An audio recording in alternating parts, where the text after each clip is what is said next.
नमस्कार दोस्तों, जय माता की। आज शारदीय नवरात्र के दूसरे दिन माँ दुर्गा के ब्रह्मचारिणी स्वरूप की पूजा का दिन होता है। बता दें कि ब्रह्मा का अर्थ तपस्या से है। माँ का ये रूप अपने भक्तों और सिद्धों को अनंत फल देने वाला है। इनकी उपासना से तप, त्याग, वैराग्य, सदाचार और संयम की वृद्धि होती है।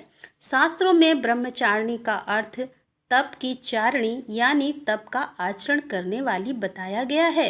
देवी का यह रूप पूर्ण ज्योतिमय और अत्यंत भव्य है। इस देवी के दाएं हाथ में जप की माला है और बाएं हाथ में यह कमंडल धारण किए है। चलिए जानते हैं इनकी कथा के बारे में। दोस्तों, मानता है कि पूर्व जन्म में इस देवी ने हिमालय के घर पुत्री के रूप में जन्म लिया था और नारद जी के उपदेश से भगवान शंकर को पति के रूप में प्राप्त करने के लिए घोर तपस्या की थी। इस कठिन तपस्या के कारण इन्हें तपचारिणी अर्थात ब्रह्मचारिणी नाम से अभिहित किया गया। 1000 वर्ष तक इन्होंने केवल फल फूल खाकर बिताए और 100 वर्षों तक केवल जमीन पर रहकर साग पर निर्वाह किया। कुछ दिनों तक कठिन उपवास रखे और खुले आकाश के नीचे वर्षा और धूप के घोर कष्ट सहे। 3000 वर्षों तक टूटे हुए बेलपत्र खाए और भगवान शंकर की आराधना करती रहीं। इसके बाद तो उन्होंने सूखे बेलपत्र खाना भी छोड़ दिए।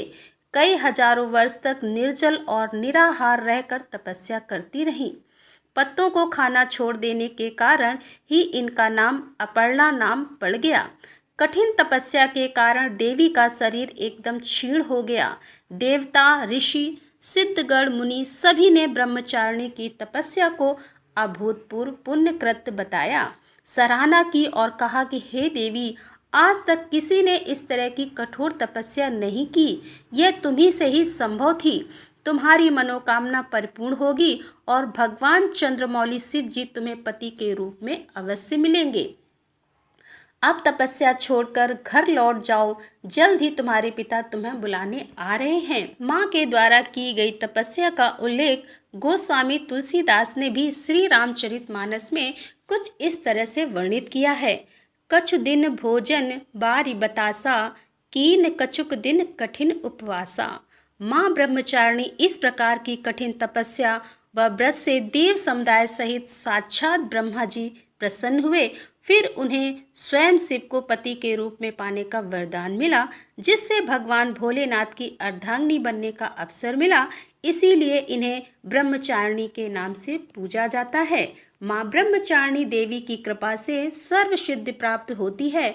दुर्गा पूजा के दूसरे दिन देवी के इसी स्वरूप की उपासना की जाती है। माता ब्रह्मचारिणी की पूजा विधि। दोस्तों, ब्रह्मचारिणी माता की पूजा शास्त्रीय विधि के साथ की जाती है।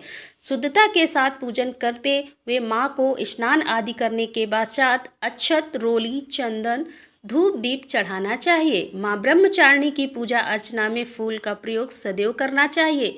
माता को अड़हुल का फूल व कमल बेहद प्रिय होते हैं, अतः इन फूलों की माला पहनानी चाहिए। अक्षत कुमकुम करने के बाद देवी को पंचामृत स्नान कराना चाहिए। दूध, दही, शक्कर, घृत व शहद से स्नान कराने के पश्चात व देवी को प्रसाद अर्पित करना चाहिए। आचमन करने के बाद पान सुपारी भेंट कर इनकी प्रदक्षिणा करते हुए कलश देवता की पूजा करने से दोगुना फल मिलता है। इसके बाद नवग्रह पूजा करनी चाहिए। घी व कपूर से बने दीपक से देवी की आरती करनी चाहिए। अपनी सामर्थ्य अनुसार ब्राह्मणों द्वारा घर पर दुर्गा सप्तशती का पाठ करवाने से माता प्रसन्न होती है। माता ब्रह्मचारिणी के संपूर्ण पूजन को भक्तिभाव से करने से माँ की असीम अनुकंपा प्राप्त होती है। इनकी आराधना से जीवन में संयम, आत्मविश्वास, बल और सात्विक बुद्धि बढ़ती है। माता के तप के प्रभाव से जीवन में व्याप्त अविवेक, असंतोष, लालच आदि का नाश होता है। जीवन में उत्साह, धैर्य और साहस का समावेश होता है। मनुष्य कर्मठ बनता है, जिसके जीवन में अंधकार फैला हो और मुश्किल समय में धैर्य व साहस खोने वालों के लिए यह माँ का यह दूसरा ब्रह्मचारिणी स्वरूप दिव्य और अलौकिक प्रकाश लेकर आता है। तो दोस्तों, ये थी माता के दूसरे स्वरूप माता ब्रह्मचारिणी की पावन कथा। दोस्तों, अगले दिन आपसे हम फिर मिलेंगे अगली कथा को लेकर। तब तक के लिए जय माता दी।